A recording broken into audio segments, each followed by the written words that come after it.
नमस्कार. माया ममता सहनशीलता या पंखाना मी निरखित होते. घरे मुले संसाराला त्याखाली मी उभवित होते. विश्वाची निर्माती म्हणून मी मलाच गौरवत होते. पुरुषत्वाच्या कल्लोळ्यात त्या मी मलाच शोधत होते. सचा अ करणाऱ्या या समाजाला ते अबलेचे रूप वाटत होते. मीपणाच्या अहंकाराचा वणवा ते पेटवत होते. माझ्याच आत्मशक्तीच्या चितेमध्ये मी सती होऊन जळत होते. ज्वालेच्या त्या लोटामध्ये मी सबला आहे हे टाहो फोडून सांगत होते.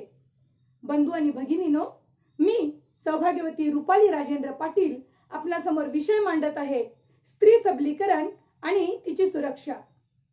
स्त्री सबलीकरण हा शब्द अगदी जाता जाता अगदी आपण सहजतेने म्हणतो, पण त्याचा अर्थ बघायला गेला तर फार खोलवर जाऊन विचार केल्यानंतर व्यापक प्रमाणामध्ये त्याचा अर्थ असलेला आपल्याला दिसून येतो. स्वयं विकासाबरोबरच समाजामध्ये समानतेने बरोबरीने विकसित होण्यासाठी महिलांना स्वतंत्रपणे निर्णय घेण्याचा अधिकार देणे किंवा तसे पोषक वातावरण निर्माण करणे म्हणजे स्त्री सबलीकरण होय. यामध्ये मुख्यत्वे करून 4 मुद्द्यांचा आपल्याला विचार करावा लागेल. स्त्रियांना पुरुषांच्या प्रमाणे समान हक्क दिला जातो का? पुरुषाच्या बरोबरीने स्त्रियांना समान दर्जा मिळतो का? निर्णय प्रक्रियेमध्ये स्त्रियांना सामावून घेतले जाते का? किंवा स्त्रियांचा विकास होण्यासाठी स्त्रियांना पुरेशी संधी मिळते का? या 4 काची उत्तरं जर होय अशी असतील तर माझ्या मतानुसार स्त्री सबलीकरण आहे किंवा स्त्री सबलीकरण झाले असे म्हणायला काहीच हरकत नाही. कारण ग्रामीण स्तरापासून ते आंतरराष्ट्रीय स्तरापर्यंत, कृषी कार्यापासून ते संशोधनापर्यंत, कुटुंब व्यवस्थेपासून ते राष्ट्रव्यापी संघटनेपर्यंत, शिपाई कारकुनापासून ते मोठ्या अधिकारी वर्गापर्यंत, गावच्या सरपंच पदापासून ते राष्ट्रपती पदापर्यंत हर एक क्षेत्रामध्ये स्त्रियांनी आपला जो ठसा आहे तो उमटवलेला आहे. पण तरीही आपली जी भारतीय संस्कृती आहे ती पुरुष प्रधान संस्कृती असल्या कारणामुळे स्त्री पुरुष समानतेमध्ये तफावत असलेली आपल्याला दिसून येते. महाराष्ट्राच्या बाबतीमध्ये महिला साक्षरतेचा जर विचार केला तर 75% महिला या साक्षर असलेल्या दिसून येतात. पण तरी सुद्धा मुलींनी सोडलेले अर्धवट शिक्षण हे स्त्री सबलीकरणासाठी अडथळा निर्माण करते.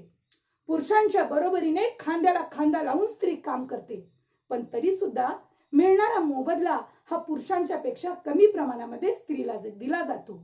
आणि या अडचणी ओलांडून आपल्याला सबलीकरणाचं पाऊल जे आहे ते उचलायचं आहे. आपण जर बघितलं तर चॅरिटी बिगिन्स ॲट होम असं म्हटलं जातं. कोणत्याही कामाची सुरुवात ही स्वतःच्या घरापासूनच केली पाहिजे.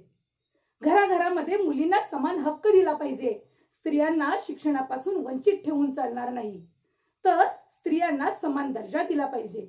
महिला सबलीकरणाकडे आपण गांभीर्याने बघणं हेच गरजेचं आहे, तरच स्त्रियांचा विकास हा आपल्याला होताना दिसणार आहे. 1991 साली महिला सबलीकरणाचं पहिलं पाऊल जे आहे ते राबवलं गेलं आणि त्यामध्ये इम्प्लिमेंटेशन होऊन 2001 साली सुधारित धोरण आलं. त्या धोरणानुसार 1ली पासून 12वी पर्यंतचं मोफत शिक्षण हे मुलींना दिलं गेलं. अहिल्याबाई होळकर योजनेअंतर्गत 12वी पर्यंत मुलींना बस सेवा जी होती ती मोफत पुरवली जाऊ लागली. त्याचबरोबर मुलींसाठी पोषक आहाराची सुद्धा व्यवस्था दिली गेली. मुलींसाठी स्वतंत्र सैनिकी शिक्षणाची सुद्धा व्यवस्था केली गेली. मुलींचंच काय, सार्वजनिक आरोग्य खात्याच्या मार्फत सुद्धा गर्भधारिणी महिलांसाठी पोषक आहार योजनेची व्यवस्था होती. त्यांच्यासाठी लसीकरणाची सुविधा मोफत दिली जात होती. गर्भधारिणी ज्यावेळी बाळंतपणासाठी दवाखान्यामध्ये जायची त्यावेळी अँब्युलन्सची सोय जी आहे ती मोफत प्रमाणामध्ये दिली जाते आणि त्याचबरोबर त्यानंतर मिळणारं त्यांना अनुदान किंवा किटची व्यवस्था ह्या सुद्धा या योजना महिला सबलीकरणाच्या अंतर्गतच आहेत. कृषी सेवेमध्ये उत्कृष्टपणे कार्य करणाऱ्या महिलेला जिजामाता कृषीरत्न पुरस्काराने भूषविलं जातं. म्हणजे अनेक योजना ज्या आहेत त्या सरकारनं महिलांसाठी राबवलेल्या आहेत.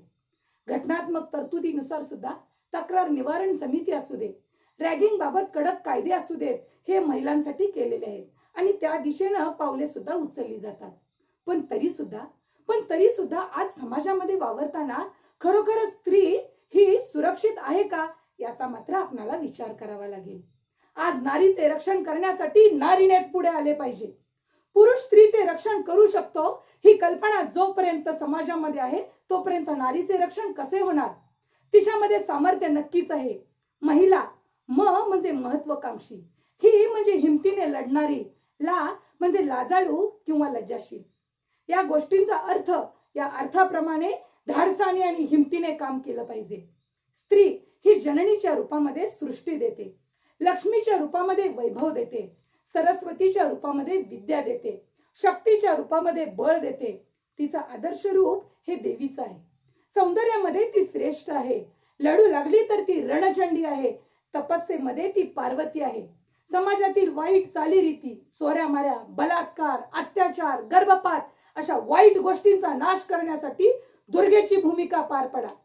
कळीला उमलू द्यायचं की कळीच तोडून टाकायचं हे ज्याचं त्यानंच ठरवायचं. मुलगी ही सृष्टीची निर्मिती करू शकते, म्हणून मुला मुलींना समान लेखा. स्वतःच्या मुलीचा जन्मोत्सव साजरा करा. लहानपणापासूनच तिला आंतरिक शक्तीची जाणीव पावलं पावली करून द्या. स्त्रीत्वाच्या नावाखाली तिला मागे खेचू नका.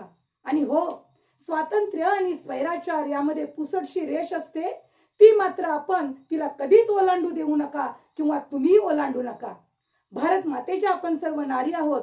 आपण सर्वांनी मिळून जिजाऊ मातेचा, राणी लक्ष्मीबाईंचा, सावित्रीबाई फुलेंचा, किरण बेदींचा, कल्पना चावला या सर्व नारींचा आदर्श डोळ्यासमोर घेतला पाहिजे आणि जगाला ठणकून सांगितलं पाहिजे, आम्ही सावित्रीच्या लेकी आहोत.